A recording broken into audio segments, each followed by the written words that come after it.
Kesempatan kali ini kami dari kelompok 5 akan mempresentasikan hasil kerja kami mengenai analisis sustainability report pada PT Adaro Mineral Indonesia 2024. Next. Sebelum kami melanjutkan ke substansi presentasi, izinkan kami memperkenalkan anggota dari kelompok 5. Kelompok kami terdiri dari 4 orang, yaitu Muhammad Kisnun Aska, Iva Kusuma Amani, Kanaza Christabel Aurelia, dan saya sendiri Octavia Fernanda. Next. Dalam presentasi hari ini kami akan mengulas beberapa aspek. Pertama, kami akan memberikan overview atau gambaran umum tentang standar pengungkapan laporan keberlanjutan. Kedua, membahas implementasi GRI 200 yang berfokus pada aspek ekonomi. Ketiga, menjelaskan penerapan GRI 300 yang berkaitan dengan aspek lingkungan. Terakhir, implementasi GRI 400 terkait aspek sosial. Next. Baik, langsung saja. Standar pengungkapan laporan keberlanjutan itu pada hakikatnya adalah kerangka pelaporan yang terstruktur dan sistematis, dirancang secara khusus untuk mengukur dan mengkomunikasikan berbagai dampak yang ditimbulkan oleh aktivitas organisasi. Standar ini bukan sekadar formalitas administratif, melainkan menjadi fondasi utama yang mendukung transformasi bisnis menuju praktik yang lebih berkelanjutan. Yang membuat standar ini begitu esensial adalah kemampuannya menjembatani kepentingan internal perusahaan dengan ekspektasi publik yang terus berkembang di era ketika transparansi menjadi tuntutan global. Standar ini menjadi bahasa universal yang memungkinkan dialog konstruktif antara perusahaan dengan beragam pemangku kepentingan. Kemudian, laporan ini berfungsi sebagai instrumen transparansi yang komprehensif, menyajikan gambaran utuh tentang kinerja organisasi dalam 3 dimensi krusial: ekonomi, lingkungan, dan sosial. Apa yang dahulu hanya fokus pada kinerja finansial, kini telah berkembang menjadi evaluasi holistik yang mencakup dampak lingkungan dan kontribusi sosial. Tujuan yang kedua adalah meningkatkan akuntabilitas perusahaan terhadap seluruh stakeholder. Dengan adanya standar yang terukur, perusahaan tidak hanya bertanggung jawab kepada pemegang saham, tetapi juga kepada komunitas, lingkungan, dan generasi mendatang. Aspek komparabilitas menjadi nilai tambah signifikan. Standar ini memungkinkan perbandingan performa keberlanjutan antara organisasi secara objektif, memberikan gambaran relatif tentang sejauh mana komitmen dan pencapaian keberlanjutan suatu entitas. Untuk manfaatnya sendiri bagi investor dan pemangku kepentingan, laporan yang mengikuti standar ini menjadi landasan berharga untuk pengambilan keputusan investasi berkelanjutan, memungkinkan evaluasi komprehensif tentang dampak jangka panjang dari operasional perusahaan. Next.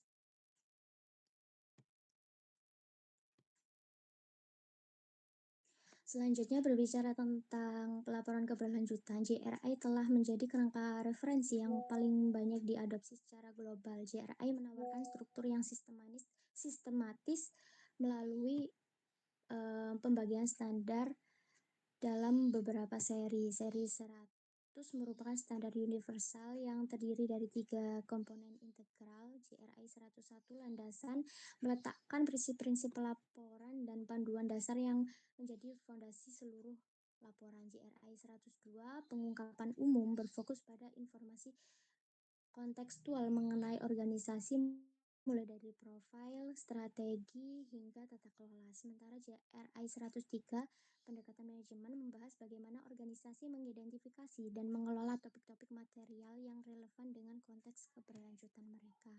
Di luar standar universal, GRI juga menawarkan serangkaian standar topik spesifik yang terbagi dalam 3 kategori utama. Seri 200 berfokus pada aspek ekonomi, mencakup kinerja ekonomi, kehadiran pasar, hingga praktik pengadaan. Seri 300 mengulas dimensi lingkungan, termasuk energi, air, dan emisi. Sedangkan seri 400 menelaah aspek sosial seperti praktik ketenaga kerjaan, hak asasi manusia, dan tanggung jawab produk. Kerangka komprehensif ini memungkinkan organisasi melaporkan dampak keberlanjutan secara terstruktur dan terstandarisasi, meningkatkan kredibilitas dan kebermaknaan laporan yang dihasilkan. Untuk yang selanjutnya akan dilanjutkan oleh rekan saya.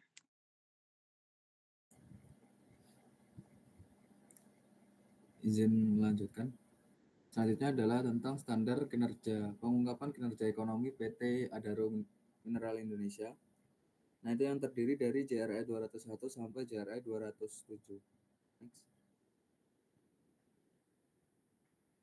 Nah, yang pertama tentang JRI 201 kinerja ekonomi.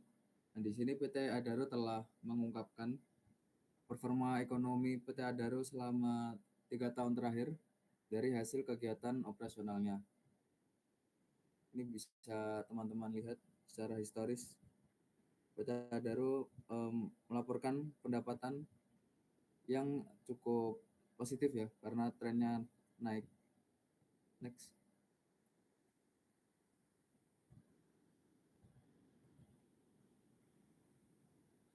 Nah, lalu di slide ini terdapat pengungkapan ekonomi dari PT Adaro yang menjelaskan tentang upah dan tunjangan karyawan, pembayaran kepada penyedia modal, dan total distribusi nilai ekonomi. Nah, itu merupakan bagian dari GRI 201.1 tentang nilai ekonomi langsung yang dihasilkan dan didistribusikan.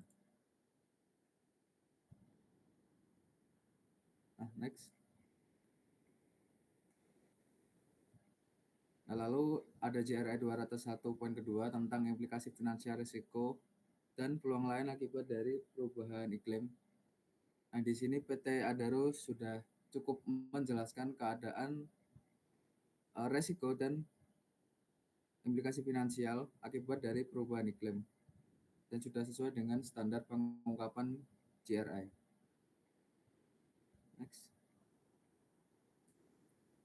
Nah, lalu tentang GRI 201.3, kewajiban program pensiun manfaat pasti dan program pensiun lainnya. Di sini PT Adaro hanya mengungkapkan fasilitas-fasilitas yang didapatkan oleh karyawan tetap dan karyawan kontrak tentang BPJS Kesehatan, BPJS Ketenagakerjaan, manfaat kesehatan, dan THR. Nah, seharusnya kalau menurut pengungkapan standar JRI, itu perusahaan harus mencantumkan data kuantitatif karyawan yang memperoleh fasilitas pensiun, tidak hanya menampilkan klasifikasi karyawan yang memperoleh fasilitas pensiun. Okay, next. Selanjutnya ada JRI 202 tentang keberadaan pasar. Di sini PT Adaro mengungkapkan remunerasi terendah karyawan tetap dibandingkan UMR 2024. Nah, hal ini sesuai dengan standar pengungkapan JRI 202.1 tentang rasio standar upah karyawan pemula berdasarkan jenis kelamin terhadap UMR. Nah, hal ini juga sudah cukup sesuai dan cukup komprehensif. Bisa dilihat dari data tersebut. Next. Nah, selanjutnya ada definisi masyarakat lokal yang merasakan dampak langsung dari kegiatan operasional PT Adaro. Nah, di sini PT Adaro hanya mengungkapkan definisi masyarakat lokal, padahal seharusnya kalau menurut standar JRI itu PT Adaro harus menampilkan data kuantitatif masyarakat lokal yang diberikan posisi manajerial oleh perusahaan. Jadi ini yang slide yang tadi sebelumnya itu belum sesuai ya dengan standar pengungkapan JRI ekonomi. Nah, selanjutnya adalah JRI 203 tentang dampak ekonomi tidak langsung. Di sini PT Adaro telah mengungkapkan rincian alokasi anggaran CSR yang telah disalurkan selama tahun 2024. Nah, data tersebut itu sesuai dengan standar pengungkapan JRI 203 poin pertama tentang investasi infrastruktur dan dukungan layanan. Nah, kalau kita bandingkan dengan standar pengungkapan ekonomi JRI, itu seharusnya perusahaan dapat menampilkan data kuantitatif dampak yang dirasakan oleh masyarakat dari kegiatan investasi tersebut. Tidak hanya menampilkan data kuantitas terkait jumlah sumber daya perusahaan ataupun jumlah investasi yang dikeluarkan perusahaan untuk kegiatan CSR tersebut. Oke, next.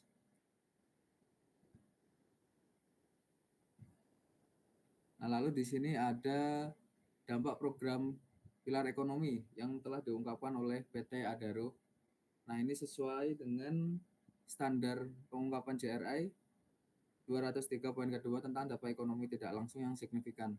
Sebenarnya masih ada beberapa dampak ekonomi lain yang diungkapkan oleh PT Adaro dalam SR-nya dan sudah diklasifikasikan sesuai dengan SDGs yang berlaku di standar global juga. Next. Nah, di sini ada data jumlah pemasok PT Adaro dari dalam negeri dan luar negeri.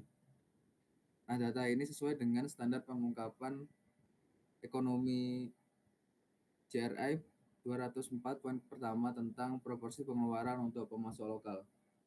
Nah, jika kita bandingkan dengan standar JRI ekonomi yang berlaku, itu seharusnya PT Adaro juga mengungkapkan nilai transaksi dari pemasok lokal tersebut, tidak hanya menyajikan data jumlah pemasok lokal. Karena bisa jadi walaupun pemasok internasionalnya itu berjumlah sedikit ataupun presentasinya hanya 2% dari supplier dalam negeri, tetapi nilai transaksinya bisa setara ataupun melebihi dari jumlah supplier dalam negeri. Next. Nah, lalu di sini ada JRI 205 tentang anti korupsi.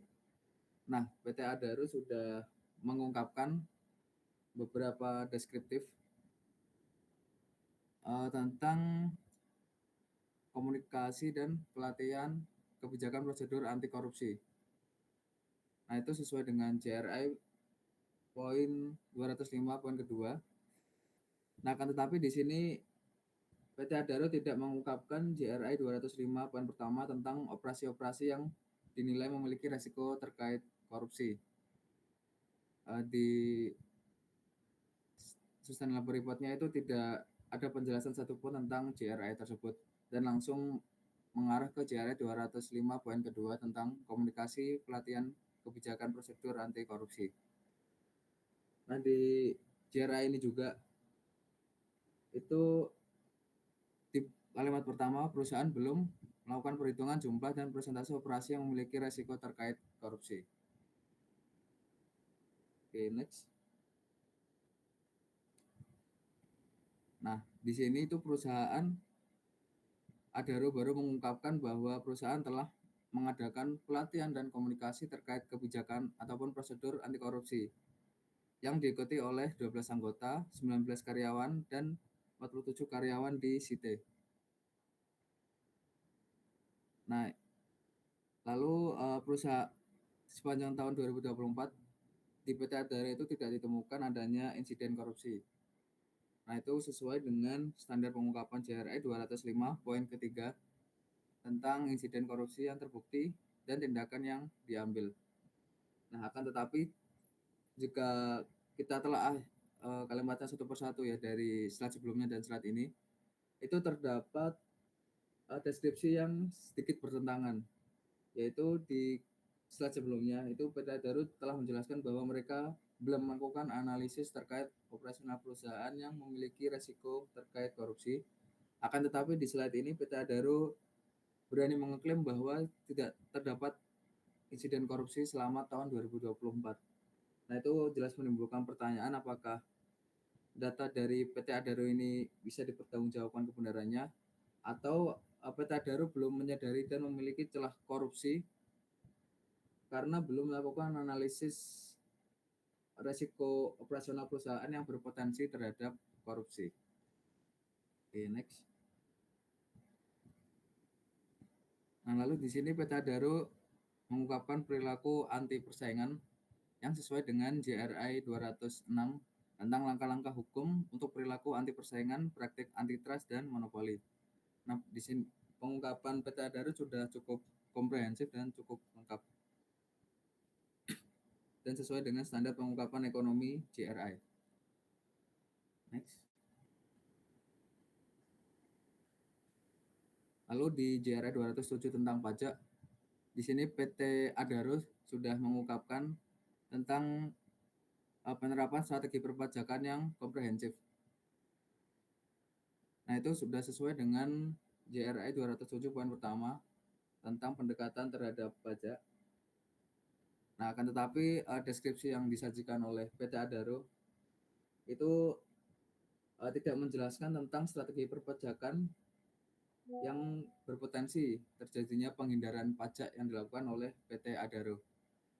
Seharusnya kalau kita lihat dari standar pengungkapan JRI 207.1 di standar pengungkapan itu harus dijelaskan secara lebih rinci ya tentang terkait strategi perpajakan, walaupun tidak sampai mungkin mendetail nilai transaksinya, karena itu kan biasanya bersifat rahasia ya di perusahaan dan tidak boleh diungkapkan oleh kepada masyarakat umum. Next. Nah, lalu di sini ada pengungkapan PT Adaro terkait tata kelola dan transparansi perpajakan.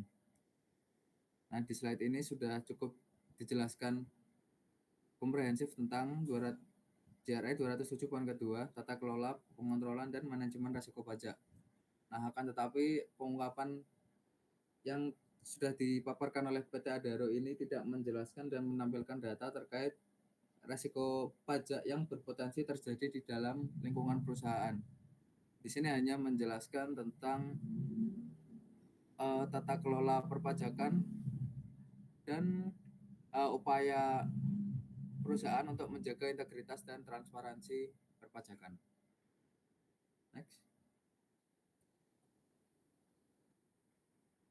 Nah, di slide ini PT Adaro telah mengungkapkan hubungan baik dengan pemangku kepentingan pajak atau otoritas pajak. Nah, hal ini selaras dengan strategi PT Adaro untuk memperkuat tata kelola pajak. Hal ini juga sudah cukup komprehensif ya, cukup lengkap dalam pengungkapan JRI 207 poin ketiga, keterlibatan pemangku kepentingan dan pengelolaan kepedulian yang berkaitan dengan pajak. Oke, next. Nah, terakhir ada JRI 207 poin keempat tentang laporan per negara. Di dalam sustainable report-nya, PT Adaro hanya mengungkapkan kontribusi total pajak PT Adaro yang dibayarkan selama tahun 2024 sebesar 283 juta US dollar. Nah, padahal seharusnya jika kita telah standar pengungkapan JRI ekonomi, itu perusahaan harus mengungkapkan data laporan pajak dari tiap yurisdiksi pajak atau dari setiap negara di mana induk perusahaan dan anak perusahaan itu melakukan kegiatan operasionalnya. Jadi untuk JRI 207 poin keempat ini tidak cukup sesuai dan tidak lengkap dari pengungkapan yang telah dilakukan oleh PT Adaro. Next. Nah, di sini ada beberapa poin-poin catatan kritis yang saya dapatkan dari membandingkan standar pengungkapan dan pengungkapan standar sustainable report yang dilakukan oleh PT Adaro. Dan poin-poin ini sudah saya jelaskan selama presentasi tadi. Oke, selanjutnya akan dijelaskan oleh teman saya.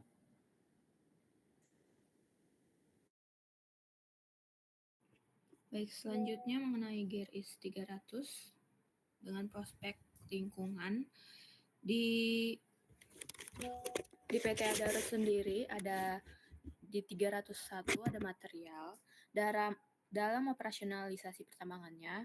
Adaro berkomitmen untuk mengurangi dampak lingkungan dengan memperhatikan setiap aspek yang dapat mempengaruhi ekosistem di sekitar wilayah operasional.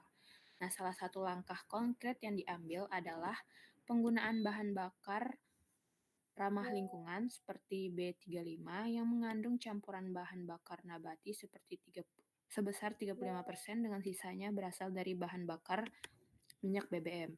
Nah, dari langkah konkret ini, PT Adaro berhasil mengurangi penggunaan material mereka yang berjenis material tak terbarukan. Berikut yang di layar adalah grafiknya. Lalu next.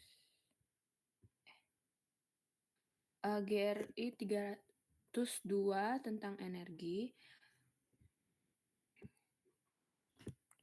Penggunaan energi perusahaan di PT Adaro ini menunjukkan peningkatan dari 225 terajoule di 2023 menjadi 270 terajoule di 2024. Namun, PT Adaro sendiri mendukung transisi energi yang berkelanjutan dan memperkuat kontribusi Indonesia dalam pengurangan emisi melalui NH Nationally Determined Contribution. Sebagai bagian dari upaya ini, Adaro mengimplementasikan berbagai peluang konservasi energi untuk memastikan bahwa operasi perusahaan berkontribusi pada tujuan keberlanjutan yang lebih luas. Sehingga pada tahun 2024, Adaro telah melaksanakan beberapa inisiatif strategis untuk mendukung komitmen perusahaan untuk mengelola energi secara bertanggung jawab, bertujuan untuk mengoptimalkan efisiensi energi dan mengurangi dampak lingkungan. Lalu di GRI 303 ada air. Dari sisi air, intensitas konsumsi air di PT Adaro ini cukup meningkat dari 0,46 ke 0,054. Nah, walaupun cukup signifikan kenaikannya, namun Adaro tetap bertanggung jawab dan mengambil langkah-langkah proaktif dalam mengelola air. Adaro mengandalkan air permukaan, terutama dari sungai. Air perlu melalui proses pengolahan untuk menghasilkan dua jenis keluaran, yaitu air bersih dan air minum. Dan tak lupa pada air limbah Adaro menggunakan 9 kolam pengendapan dan instalasi pengolahan air limbah, di mana air yang diolah ini akan memenuhi baku mutu lingkungan sebelum dibuang. Dan selain itu, Adaro juga menerapkan metode pengolahan pasif untuk overburden non-acid farming. Selanjutnya di GRI 304 itu ada biaya lingkungan dan biodiversitasi. Di sini Adaro menunjukkan komitmen nyata dengan meningkatkan alokasi biaya pengelolaan lingkungan hidup menjadi 67,76 miliar. Dan di sisi biodiversitasnya, Adaro menjalankan program pelestarian seperti pemasangan kamera pengintai, perlindungan tanaman endemik, dan penetapan arboretum sebagai zona konservasi. Lalu pada GRI 305 itu ada emisi. Total emisi gas rumah kaca lumayan meningkat dari 11.425 ton menjadi 13.437 ton. Nah, meskipun terjadi peningkatan, perusahaan telah menyusun strategi dekarbonisasi jangka panjang untuk mencapai net zero emission pada tahun 2060 atau akan lebih cepat. Lalu pada GRI 306 ada limbah. Peningkatan limbah di sini cukup signifikan, yaitu dari 168 ton menjadi 271 ton. Nah, peningkatan ini cukup signifikan melalui anak perusahaannya Adaro yang menghasilkan beragam jenis limbah seperti air limbah tambang, air limbah domestik, limbah B3, dan limbah non-B3. Oleh karena itu, Adaro menjadikan pengelolaan limbah ini sebagai bagian dari tanggung jawab utama perusahaan dalam menjaga kelestarian lingkungan hidup. Dan PT Adaro juga telah secara konsisten mengimplementasikan prinsip 3R dalam pengelolaan limbah padat sebagai bagian dari upaya proaktif untuk mengurangi dampak lingkungan dari aktivitas pertambangannya. Dan dari GRI 300 lingkungan ini, sepanjang tahun 2024, PT Adaro tidak menerima pengaduan terkait lingkungan dan juga tidak menghadapi kasus ketidakpatuhan sehingga tidak dikenakan denda atau sanksi apapun terkait isu lingkungan. Dan cukup bisa dikatakan PT Adaro juga mematuhi pada GRI 307 yaitu kepatuhan. Selanjutnya akan dipresentasikan oleh teman saya. Baik, selanjutnya terdapat GRI 401 yaitu kepegawaian. Di sini GRI 401 pasal 1 terdapat perekrutan karyawan baru dan pergantian karyawan. Nah, tujuannya itu untuk melaporkan jumlah dan rasio karyawan baru serta turnover berdasarkan usia, gender, dan juga wilayah.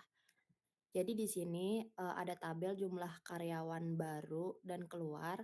Bisa kita lihat terdapat pertumbuhan signifikan jumlah karyawan naik dalam 2 tahun terakhir. Jadi di 2022 itu karyawan barunya ada 134, di 2023 239, dan di 2024 ini paling tinggi yaitu 255. Boleh di next.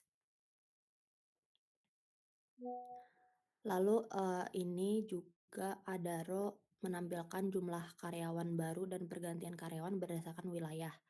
Nah, untuk wilayahnya sendiri, ini yang di bagian Bulungan, Kalimantan Utara itu mencatat angka rekrutmen tertinggi daripada Jakarta, Jakarta atau Kalimantan Tengah. Boleh di next.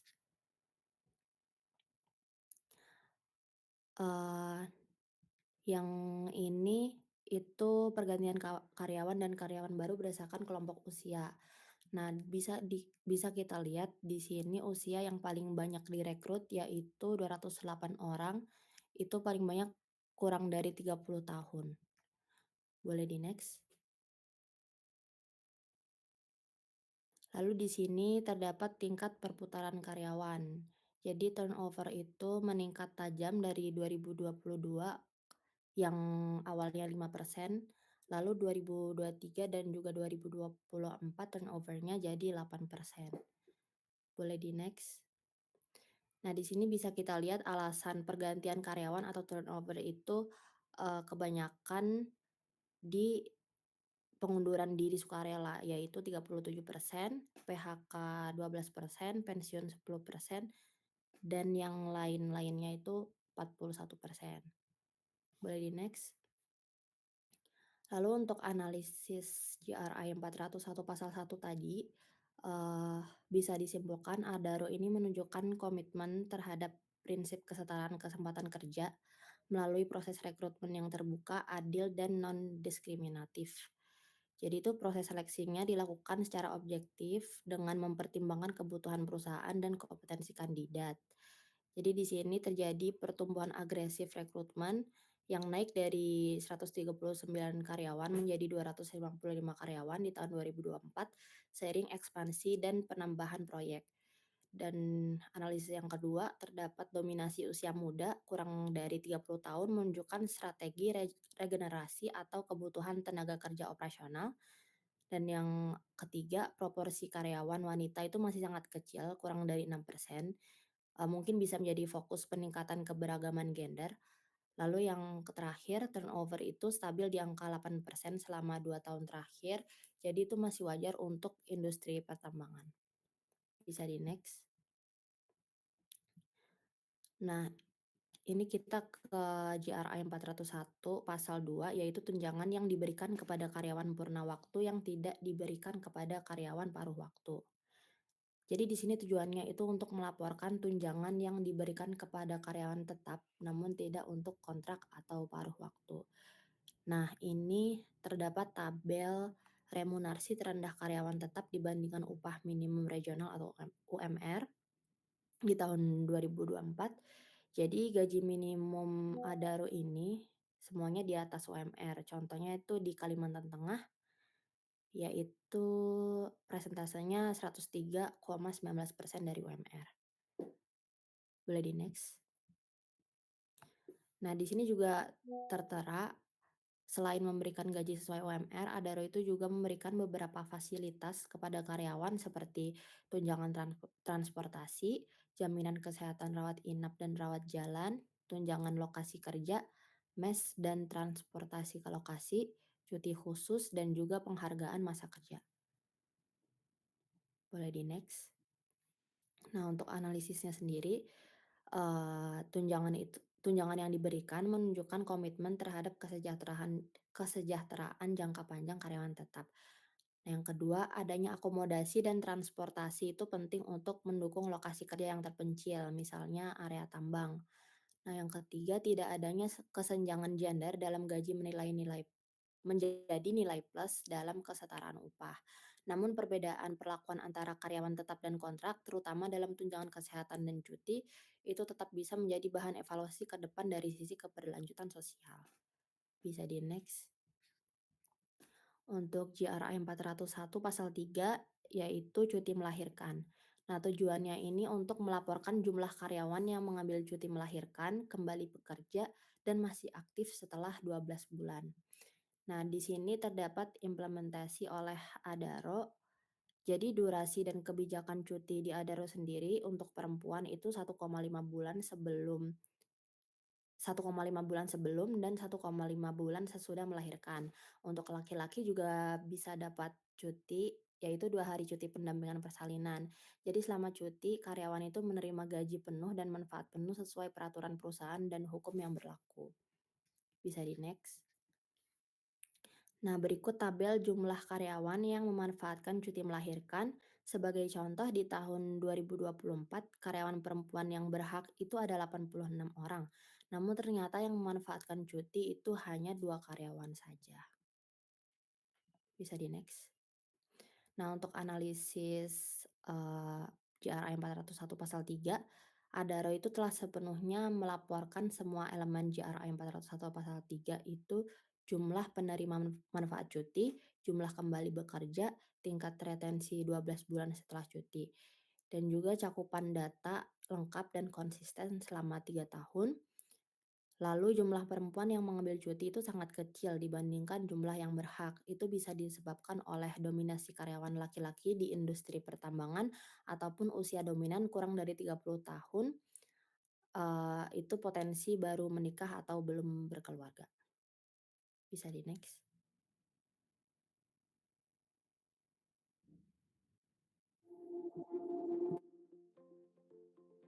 The GRI Sustainability Reporting Standards are the first global standards for sustainability reporting. The GRI standards are the latest evolution of GRI's original sustainability reporting guidelines. The content has been restructured into a set of modular, interrelated standards. This new modular structure means standards can be updated independently or new ones can be added without revising the whole set.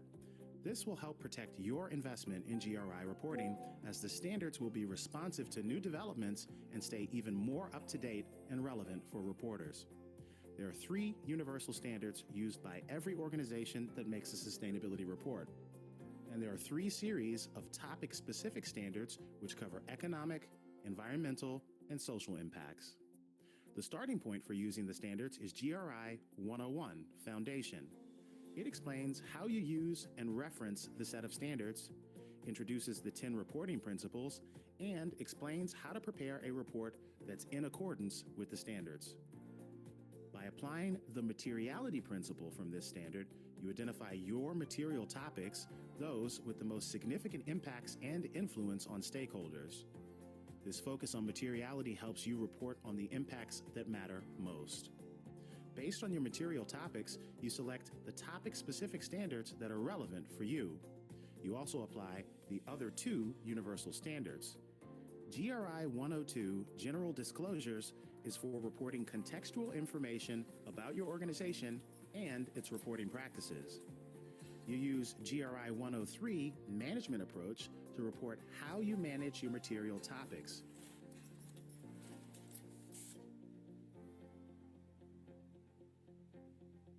You'll use this standard together with each topic-specific standard to explain why the topic is material and where the impacts occur. Each GRI standard has a similar structure with clear distinctions between reporting requirements, recommendations, and guidance. This makes it easier to know what you need to report and how you need to report it. The GRI Sustainability Reporting Standards, the future of reporting.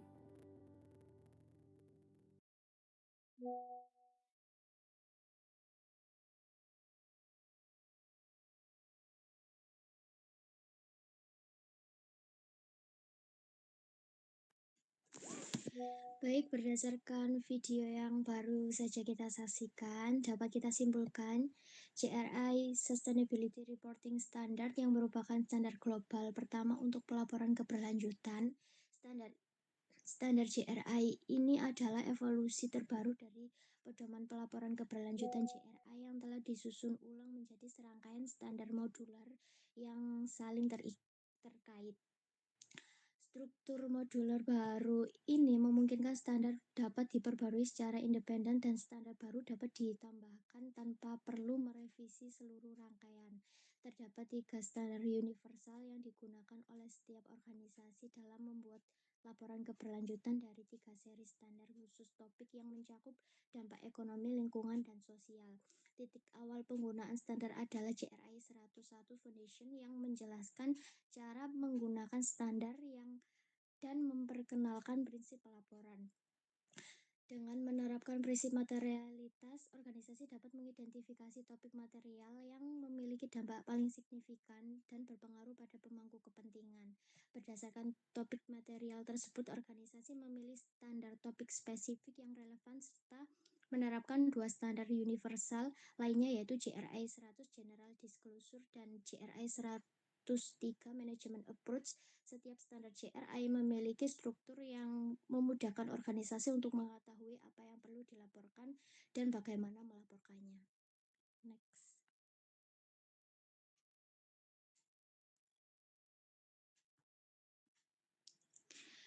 Demikianlah presentasi dari kelompok 5. Baik, terima kasih kelompok 5 yang sudah mempresentasikan